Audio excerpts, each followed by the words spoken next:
I'm sure everyone who goes to our website and is subscribed to our channel knows that Nintendo is awesome. But sometimes we gotta face the facts. Nintendo is doomed. From the low sales of the Wii U to its declining third-party support, Nintendo's going the way of the dodo. Don't believe me? Well, maybe you'll believe this. The top 10 reasons why Nintendo is doomed. Please understand. As we all know, no one makes games for handheld systems anymore. Instead, everyone uses their phone and tablets to play the latest and greatest in portable gaming.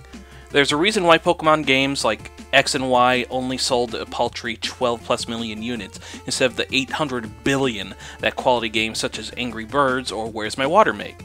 Now, why would I pay $40 for a game when I can get an epic adventure like Final Fantasy All the Bravest for free? Plus another $35 to unlock all the characters. And another $12 to unlock all the worlds. So, see, Apple gives us a choice of what content we want instead of charging an outrageous price for the entire experience.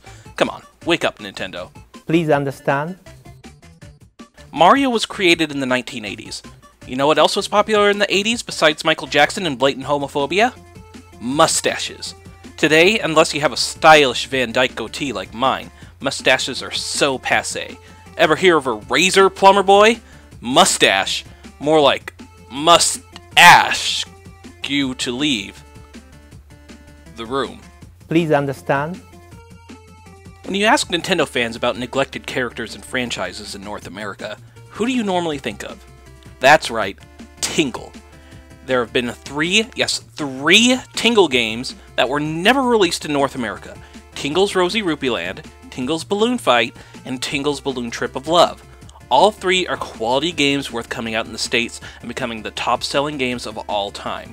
I mean, just look at this. Beautiful. Please understand. Look, I know Nintendo's not doing too well financially at the moment, but that doesn't mean people have to point it out. As we know, journalists have been biased against Nintendo ever since the Super Nintendo days. I bet they're still bitter that Sega stopped making consoles and made it their goal to dismiss and discredit any sort of contribution Nintendo has made to gaming. All this talk about slow release schedules and alienating third parties with underpowered, underperforming hardware is just plain lies. If the Wii U didn't have any games, then how do you explain this? Swag. Illuminati confirmed. Swag.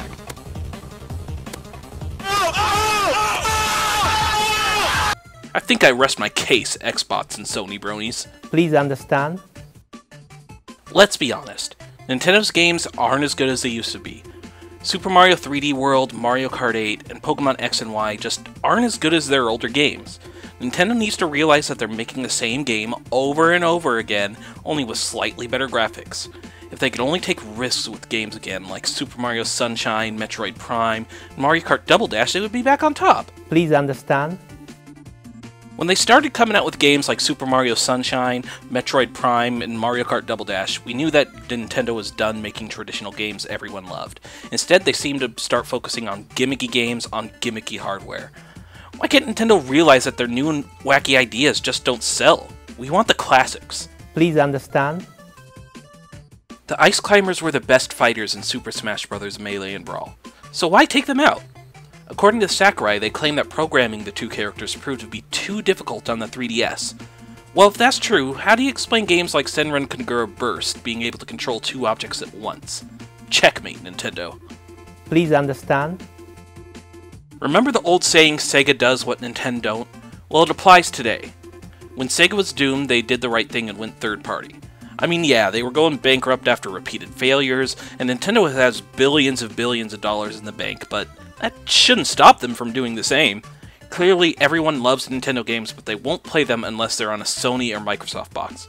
It's time for Nintendo to donate their games to other systems. See what I did there? Please understand. Digimon, Digital Monsters. Digimon are the champions. Not only was the show better than Pokemon, but the games were way better too, since they were on discs instead of the outdated technology of cartridges. Long loading times and 3D graphics ensured that you were getting a much richer experience and a much more appealing looking game, unlike the bleeps and bloops of Pokemon Red and Blue. Hopefully the people on the message board I went to when I was 14 see this video, so I can finally prove them wrong once and for all. Yeah. Please understand. Can Can you believe it's been nearly 8 years since Virtual Console launch, and we still don't have Earthbound... Wait, what? We do? Well, crap, screw this list then. Nintendo saved!